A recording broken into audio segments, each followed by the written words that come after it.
এই মুহূৰ্তত জনাই আছো পুৱাৰ 10টা ডাঙৰ খবৰ আপোনালোকে ভিডিঅ'টো ভালকৈ চাওক বন্ধুসকল আজি হৈছে 21 মে ৰাতিপুৱা 10টা ডাঙৰ খবৰ মুখ্য খবৰ অসমৰ মুখ্যমন্ত্ৰী ডক্টৰ হিমন্ত বিশ্ব শৰ্মাৰ আজি ঘোষণা কৰিছে যে ৰাজ্য চৰকাৰে আগন্তুক বিধানসভা অধিৱেশনত ইউনিফৰ্ম চিভিল কোড ইউচিচি সম্পৰ্কীয় আইন আনিব পাৰে এই কথাষাৰ অসমৰ মুখ্যমন্ত্ৰী ডক্টৰ হিমন্ত বিশ্ব শৰ্মাই কৈছে বন্ধুসকল পৰৱৰ্তী খবৰ ৰাজ্য চৰকাৰে মৰিগাঁও জিলাৰ সেমি কণ্ডাক্টৰ আৰু মেগা ইণ্ডাষ্ট্ৰিয়েল পাৰ্ক প্ৰকল্প কাম কৰিছে মুখ্যমন্ত্ৰী স্থান পৰিদৰ্শন কৰি উদ্যোগ উন্নয়নৰ ওপৰত জোৰ দিয়ে অসমৰ ৰাজনৈতিক ক্ষেত্ৰত নতুন উত্তেজনাৰ সৃষ্টি হৈছে কংগ্ৰেছ নেতা ৰন্ধীৰ চোৰৱাল অসম আৰক্ষীয়ে জেৰাছৰ বাবে তলব কৰিছে বন্ধুসকল পৰৱৰ্তী খবৰ অসমৰ মুখ্যমন্ত্ৰী ডক্টৰ হিমন্ত বিশ্ব শৰ্মাই দাবী কৰিছে যে শিল্পী জুবিন গাৰ্গৰ মৃত্যুক লৈ ৰাজনীতি কৰাত কংগ্ৰেছৰ ক্ষতি হৈছে অসম মেঘালয় সীমান্ত সমস্যালৈ লাটাপাত বৰ্ডাৰ টাল্কছ নতুন বাধাৰ সৃষ্টি হোৱা বুলি মেঘালয় চৰকাৰে দাবী জনাইছে কামৰূপ মহানগৰ জিলাৰ প্ৰশাসনে অত্যাধিক সামগ্ৰীৰ মূল্যবৃদ্ধি নিৰ্ণয়ৰ বাবে কঠোৰ ব্যৱস্থা গ্ৰহণ কৰিছে শিৱসাগৰত তেলবাহী টেংকাৰ দুৰ্ঘটনাত জড়িত হোৱাৰ খবৰ প্ৰকাশ পাইছে গোলাঘাটত চালচালনৰ চুৰিকাণ্ড আৰু নৱাগত নাবালিকাৰ ওপৰত নিৰ্যাতন ঘটনা লৈ আৰক্ষীৰ তদন্ত অব্যাহত চলি আছে বন্ধুসকল পৰৱৰ্তী খবৰটো হ'ল যে অসমত বহু ফাৰ্মাচী বন্ধ থকাৰ ফলত ৰোগীসকলক সমস্যাত ভুগিব পৰিছে বুলি খবৰ প্ৰকাশ পাইছে আন এটা খবৰ ডক্টৰ হিমন্ত বিশ্ব শৰ্মাই দাবী কৰিছে যে শিল্পী জুবিন গাৰ্গৰ মৃত্যুক লৈ ৰাজনীতি কৰাত কংগ্ৰেছৰ ক্ষতি হৈছে অসমৰ বিধানসভাৰ 16তম অধিৱেশন 21 মেৰ পৰা আৰম্ভ হ'ব ইউচিচি বিধেয়কক লৈ উত্তপ্ত বিতৰ্ক হোৱাৰ সম্ভাৱনাও আছে এই কথাষাৰ ডক্টৰ হিমন্ত বিশ্ব শৰ্মাই কৈছে অসমৰ মুখ্যমন্ত্ৰী বন্ধুসকল আজি 21 মে ৰাতিপুৱা 10টা ডাঙৰ খবৰ আজি অৰুণোদয় আঁচনিত 3,000 টকা সোমাব মুখ্যমন্ত্ৰীয়ে 140টা বৃহৎ ঘোষণা কৰিছে অলপ পিছতে চৰকাৰী ঘৰৰ 47,500 টকা সোমাব এই ভিডিঅ'টোত অসমৰ মুখ্যমন্ত্ৰী ডক্টৰ হিমন্ত বিশ্ব শৰ্মাই কি কৈছে এই ভিডিঅ'টোত তুলি ধৰা হৈছে আপোনালোকে ভিডিঅ'টো ভালকৈ চাওক আৰু ভিডিঅ'টো ভাল লাগিলে অৱশ্যই লাইক কমেণ্ট শ্বেয়াৰ আৰু ছাবস্ক্ৰাইব কৰিব আজিৰে পৰা দায়িত্ব গ্ৰহণ কৰিলে এনেকুৱা এটা বাৰ্তাও আমি প্ৰেৰণ কৰিব বিচাৰিছোঁ অৱশ্যে মন্ত্ৰীসমূহৰ দপ্তৰ এতিয়াও আমি ঘোষণা কৰা নাই খুব সোনকালে আমি দপ্তৰ ঘোষণা কৰিম আৰু ৰাতিপুৱা মই সংবাদ মাধ্যমত কোৱাৰ দৰে বিধানসভাৰ অধিৱেশনৰ পৰৱৰ্তী সময়ত মন্ত্ৰীসভাখনৰ পূৰ্ণাংগ সম্প্ৰসাৰণৰ ব্যৱস্থা কৰা হ'ব অহা 21, 22, 25 আৰু 26 তাৰিখে অসম বিধানসভাৰ অধিৱেশন অনুষ্ঠিত হ'ব এই অধিৱেশনতে নৱনিৰ্বাচিত সদস্যসকলে শপত গ্ৰহণ কৰিব আৰু অসমৰ মহামান্য ৰাজ্যপাল ডাঙৰীয়াই তেখেতৰ অভিভাষণো সদনত আগবঢ়াব আমাৰ জ্যেষ্ঠ বিধায়ক চন্দ্ৰমোহন পাটোৱাৰী ডাঙৰীয়াক প্ৰ'টেম অধ্যক্ষৰ দায়িত্ব পালন কৰিবৰ বাবে ৰাজ্য চৰকাৰে ইতিমধ্যে ৰাজ্যপাল ডাঙৰীয়াক অনুৰোধ কৰিছে আৰু মই ভাবোঁ যে আজি বা অহাকালি ৰাজ্যপাল মহোদয়ৰ পৰাও অধিসূচনা ওলাব আৰু আটাইতকৈ জ্যেষ্ঠ সদস্য হিচাপে চন্দ্ৰমোহন পাটোৱাৰী ডাঙৰীয়াই এই বিধানসভাৰ অধিৱেশনৰ প্ৰ'টেম স্পীকাৰৰ দায়িত্ব পালন কৰিব সদস্যসকলে শপত গ্ৰহণ কৰাৰ লগে লগে অধ্যক্ষৰ নিৰ্বাচন অনুষ্ঠিত হ'ব আৰু ইতিমধ্যে আপোনালোক অৱগত যে আমাৰ NDAৰ ফালৰ পৰা আমি আমাৰ প্ৰাক্তন মন্ত্ৰী বৰ্তমানৰ বিধায়ক ৰঞ্জিত দাস ডাঙৰীয়াক আমি অধ্যক্ষৰ আসনখনৰ বাবে আমাৰ ফালৰ পৰা প্ৰাৰ্থী হিচাপে আগবঢ়াম আজি বিধানসভাৰ তাৰিখৰ লগতে আমাৰ কেবিনেটত আৰু কেইটামান গুৰুত্বপূৰ্ণ সিদ্ধান্ত হৈছে তাক মই এটা এটাকৈ আপোনালোকক ক'ব খুজিছোঁ আজিৰ কেবিনেটে ভাৰতীয় জনতা পাৰ্টীৰ ইলেকশ্যন মেনিফেষ্টোখনত অহা 5 বছৰৰ চৰকাৰ পৰিচালনাৰ গাইডিং প্ৰিন্সিপল হিচাপে ইয়াক এডপ্ট কৰে অৰ্থাৎ বিজেপিৰ মেনিফেষ্টোখনেই এতিয়াৰ পৰা দলীয় মেনিফেষ্টো নহয় এইখন চৰকাৰৰ নীতি নিৰ্ধাৰণৰ আধাৰ হিচাপে ইয়াক আজিৰ কেবিনেটে গ্ৰহণ কৰিছে অৰ্থাৎ আজিৰে পৰা বিজেপিৰ মেনিফেষ্টোখন বৰ্তমানৰ অসম চৰকাৰৰ পলিচি ফৰ্মুলেশ্যনৰ আধাৰ হিচাপে তাক গ্ৰহণ কৰিবলৈ সিদ্ধান্ত গ্ৰহণ কৰা হয়। আজি আমাৰ কেবিনেটে অহা 26 তাৰিখে বিধানসভাৰ শেষ দিনাখন ইউনিফৰ্ম চিভিল কোড ইয়াক সদনত উপস্থাপন কৰিবলৈ সিদ্ধান্ত গ্ৰহণ কৰে। আজি কেবিনেটে ইউনিফৰ্ম চিভিল কোডৰ খচৰা তাক আজি কেবিনেটে অনুমোদন কৰে আৰু আমাৰ সদস্যসকলে শপত গ্ৰহণ কৰাৰ লগে লগে প্ৰথমখন বিধানসভাৰ অধিৱেশনৰ শেষ দিনা আমি ইউনিফৰ্ম চিভিল কোড সদনত উপস্থাপন কৰিম। আজি কেবিনেটে পাছ কৰা খচৰা অনুসৰি এই ইউনিফৰ্ম চিভিল কোডৰ পৰা জনজাতীয় লোকসকলক বোথ হিলছ এণ্ড প্লেইনছ জনজাতীয় লোকসকলক UCCৰ আওতাৰ পৰা বাহিৰত ৰখা হ'ব আৰু এই UCCখনে কোনো ধৰণৰ ধৰ্মীয় ৰীতি নীতি কাষ্টমছ ট্ৰেডিশ্যন এইকেইটাকো UCCৰ আওতাৰ পৰা সম্পূৰ্ণ বাহিৰত ৰখা হৈছে। আমাৰ মনত কিছুমানে প্ৰশ্ন কৰিব পাৰে যে এতিয়া UCC মতে পূজা হ'ব নেকি, UCC মতে নাম প্ৰসংগ হ'ব নেকি? এই ধৰণৰ প্ৰশ্নবিলাক যাতে উত্থাপন নহয় সেইকাৰণে UCCৰ পৰা ধৰ্মীয় পৰম্পৰা সম্পূৰ্ণৰূপে বাহিৰত ৰখা হৈছে। তাৰমানে ৱে অফ প্ৰেক্টিচিং ৰিলিজিয়ন, নামাজ কেনেকৈ পঢ়িব লাগে তাত কোনো চৰকাৰৰ মতামত নাই, UCCয়ে তাক ডিল নকৰে। পূজা কেনেকৈ কৰিব লাগে সি UCCৰ ভিতৰত নপৰে। চক্ৰম বিয়া কেনেকৈ পাতিব লাগে, শিখৰ বিয়া কেনেকৈ পাতিব লাগে, এই কথাবিলাক UCCত নাহে। UCCত মাত্ৰ 4টা বিষয় আহিব। বিয়াৰ বাবে ন্যূনতম বয়স নিৰ্ধাৰণ হ'ব, পলিগেমি নাথাকিব, সম্পত্তিৰ অধিকাৰৰ ওপৰত থাকিব যে ছোৱালীয়েও সম্পূৰ্ণ অধিকাৰ পাব পাৰিব, লিভ ইন ৰিলেশ্যনশ্বিপৰ ওপৰত থাকিব। এই ধৰণে ধৰ্মীয় পৰম্পৰাক কোনো ধৰণে হস্তক্ষেপ নকৰাকৈ আন বিষয়সমূহতে UCC আহিব, যেনেকৈ এটাতকৈ অধিক বিয়া নকৰোৱা, সম্পত্তিৰ অধিকাৰ ছোৱালীলৈকে আগবঢ়োৱা, আমাৰ মেৰেজত কম্পালচৰি ৰেজিষ্ট্ৰেশ্যন প্ৰয়োজন বা বিবাহ বিচ্ছেদৰ নিয়ম কেনেকুৱা হ'ব। গতিকে UCCত এটা স্পষ্টীকৰণ হিচাপে মই আগবঢ়াইছোঁ যে জনজাতীয় লোকসকলক এই UCCৰ আওতাৰ সম্পূৰ্ণ বাহিৰত ৰখা হ'ব আৰু ধৰ্মীয় ৰীতি নীতি পৰম্পৰা সি হিন্দুৰে হওক, ইছলামৰে হওক, খ্ৰীষ্টিয়ানৰে হওক বা কাষ্টমাৰী নীতিয়ে হওক এইবিলাক UCCৰ ভিতৰত নাহে। অৰ্থাৎ আগতে যেনেকৈ চলি আছিল সেইবিলাক তেনেকৈয়ে চলি থাকিব। ই UCCৰ ছাবজেক্ট মেটাৰ নহয়। ৰিচুৱেলছ, কাষ্টম, ধৰ্মীয় ৰীতি নীতি UCCৰ ভিতৰত নপৰে। তৃতীয়তে আজি আমাৰ কেবিনেটে 2 লাখ চৰকাৰী চাকৰি আমি কি ধৰণে কেনেকৈ দিব পাৰিম এই বিষয়ে সিদ্ধান্ত ল'বৰ কাৰণে মুখ্য সচিবৰ অধীনত এটা টাস্ক ফ'ৰ্চ গঠন কৰি দিছে আৰু 3 মাহৰ ভিতৰত এই টাস্ক ফ'ৰ্চে ৰিপৰ্ট দিব যে কেনেকৈ অহা 5 বছৰত আমি 2 লাখ চৰকাৰী চাকৰি দিব পাৰোঁ।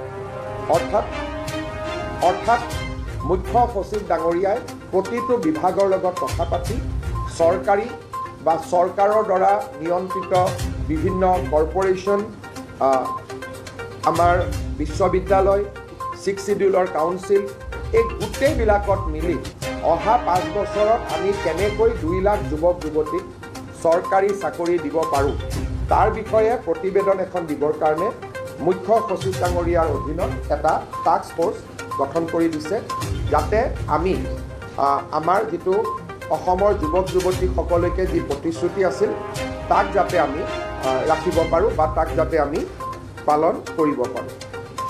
আজি আমাৰ কেবিনেটে ডক্টৰ ভূপেন হাজৰিকাৰ জন্ম জয়ন্তী সমাৰোহৰ সামৰণি অনুষ্ঠান অহা 8 ছেপ্টেম্বৰ তাৰিখে নতুন দিল্লীৰ ভাৰত মণ্ডপমত অনুষ্ঠিত কৰিবলৈ সিদ্ধান্ত গ্ৰহণ কৰিছে।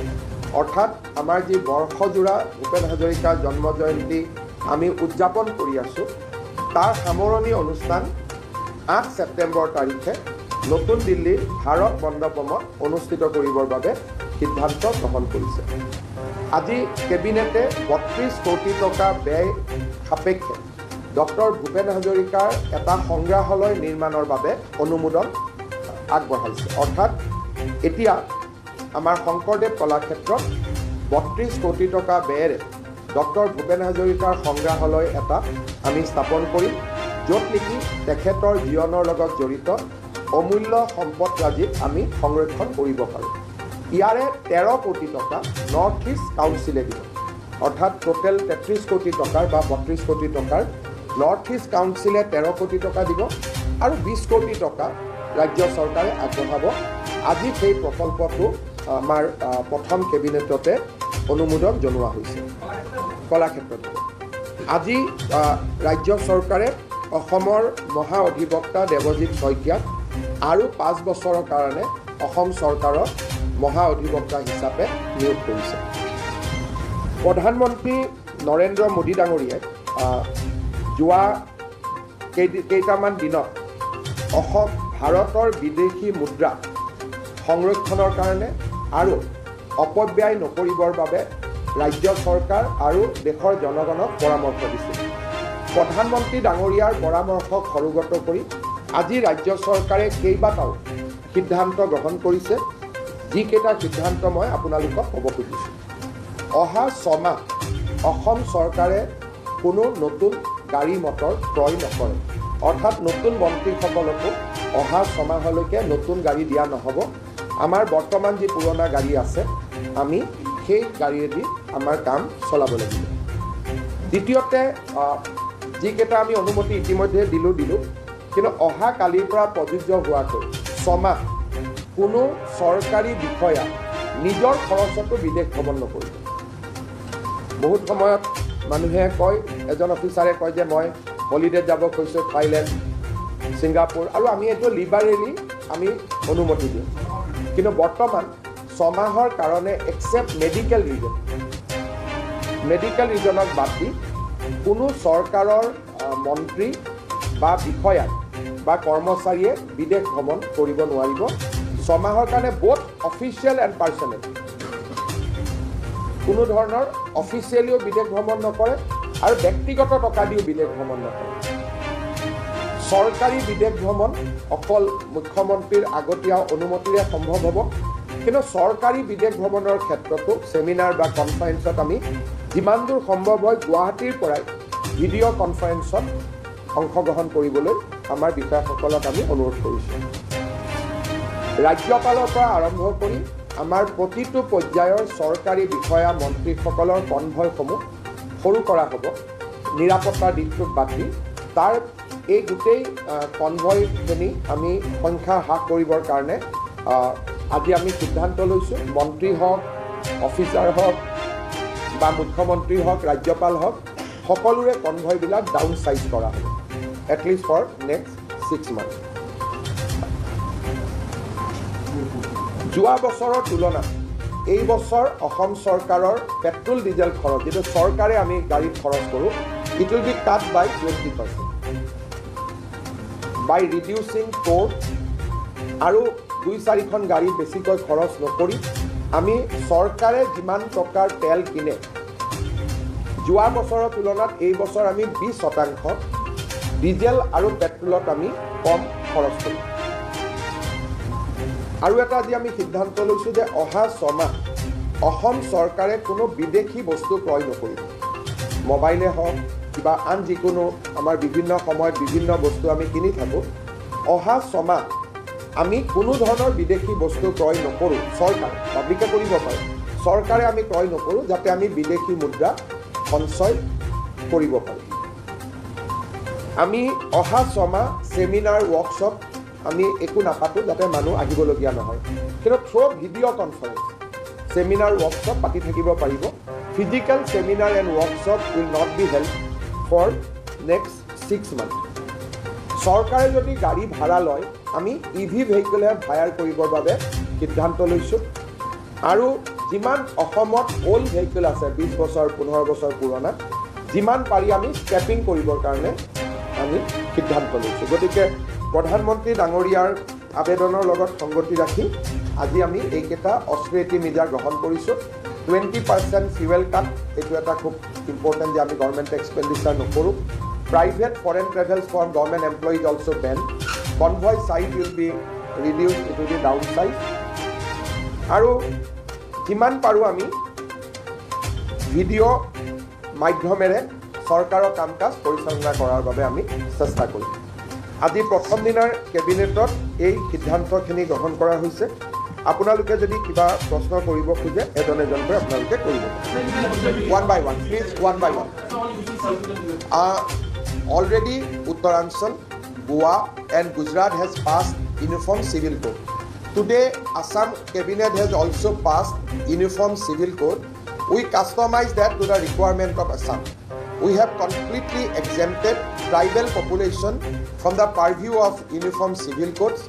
We have also kept all rituals, traditions, customs practiced by the people of Assam outside the scope of Uniform Civil Code. So customs, rituals, traditions, those will not be part of the Uniform Civil Code.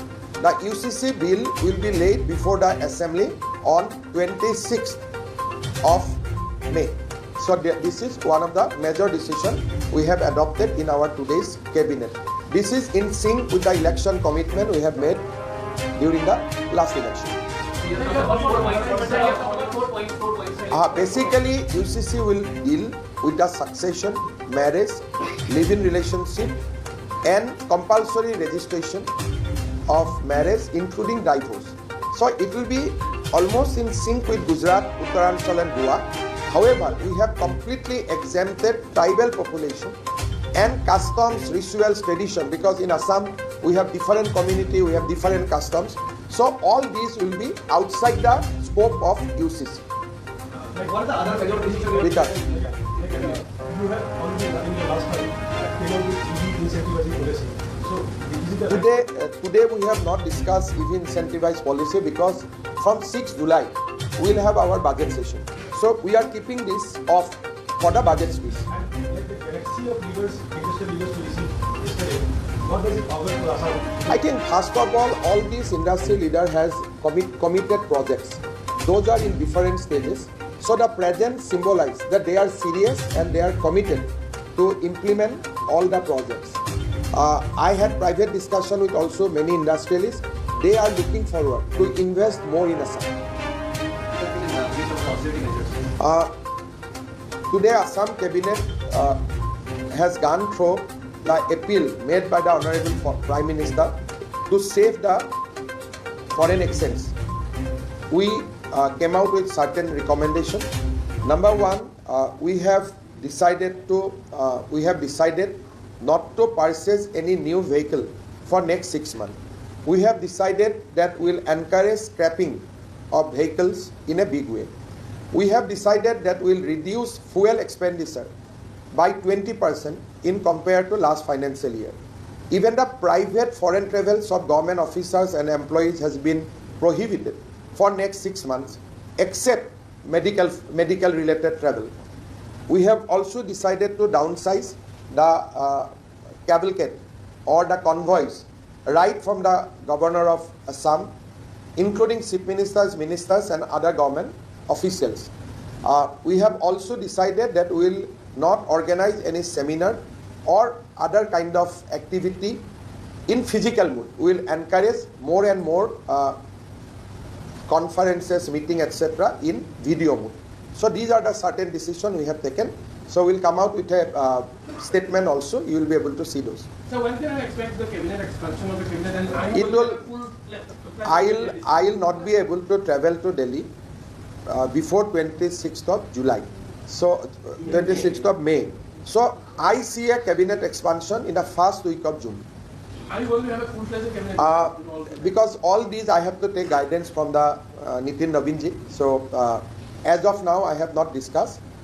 But sometime in the first expansion we kept 2 or 3 slots free for the subsequent political development. But this time what will be the mood, what will be the strategy, I think I will be able to explain to you once I meet our national president. Oha 21, 22, 25, 26 চাৰিদিনীয়াকৈ অসম বিধানসভাৰ অধিৱেশন অনুষ্ঠিত হ'ব। বিধানসভাৰ অধিৱেশনৰ পিছতহে মই নতুন দিল্লীলৈ যাব পাৰিম আৰু নতুন দিল্লীত মই ৰাষ্ট্ৰীয় সভাপতি মহোদয়ক সাক্ষাৎ কৰাৰ পিছত কেবিনেট এক্সপানশ্যন বা সম্প্ৰসাৰণৰ বিষয়টো আহিব। মই ভাবোঁ যে জুনৰ প্ৰথম সপ্তাহতহে কেবিনেট এক্সপানশ্যন সম্ভৱ হ'ব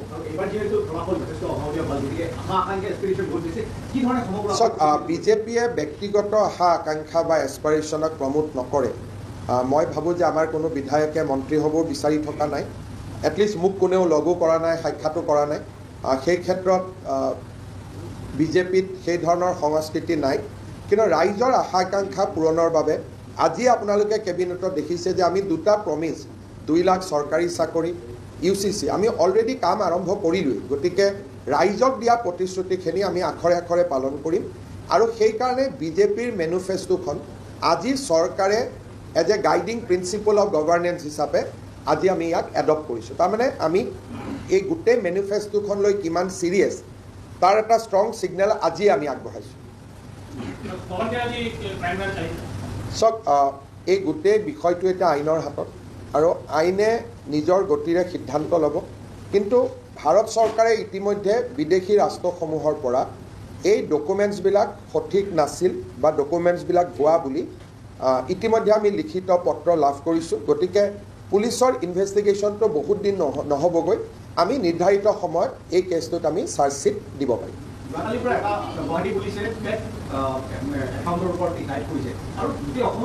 আপোনালোকে এই বিষয়ে কমিশ্যনাৰ অফ পুলিচক সুধিব মই বহুত ফ'ল' কৰি থকা নাই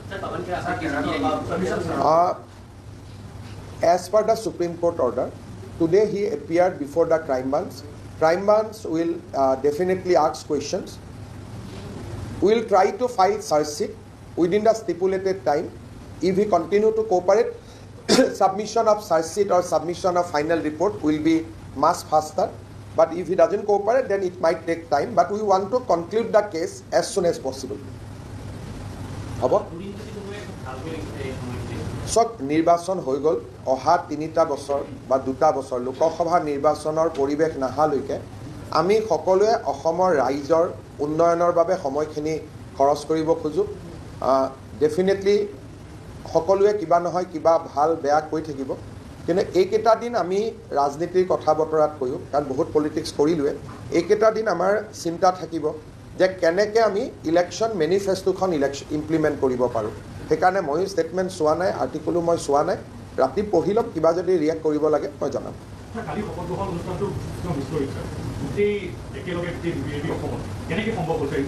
চাওক প্ৰথম কথা যোৱা 5 বছৰত ৰাষ্ট্ৰীয় পৰ্যায়ত অসমে এক খুব ইম্পৰ্টেণ্ট ষ্টেট হিচাপে আত্মপ্ৰকাশ কৰিছিল আৰু স্বাধীনতাৰ পিছত কেতিয়াও ৰাষ্ট্ৰীয় ৰাজনীতিত অসমে কেন্দ্ৰীয় ভূমিকাত among the top 5 top 10 state আমি কেতিয়াও আহিব পৰা নাছিলোঁ সদায় আমাক উত্তৰ পূৰ্বাঞ্চলৰ সীমামূৰীয়া ৰাজ্য এখন হিচাপে আমাক সদায় গণ্য কৰা হৈছিল প্ৰধানমন্ত্ৰী নৰেন্দ্ৰ মোদী ডাঙৰীয়াৰ নেতৃত্বত অসমে যোৱা 5 বছৰত ৰাষ্ট্ৰীয় ৰাজনীতিৰ কেন্দ্ৰীয় মঞ্চখনত থিয় দিব পাৰিছিল আৰু যোনে অসমৰ বাহিৰত যোৱা 5 বছৰত যোন অসমীয়াই অসমৰ বাহিৰত গৈছে ৰাইজৰ লগত কথা পাতিছে তেওঁলোকে অনুভৱ কৰিব পাৰিছে যে অসমক এতিয়া এখন বিকশিত ৰাজ্য হিচাপে মানি লোৱা হয় কিন্তু যিসকলে আমি অসমৰ বাহিৰত যোৱা নাই যোৱা 5 বছৰত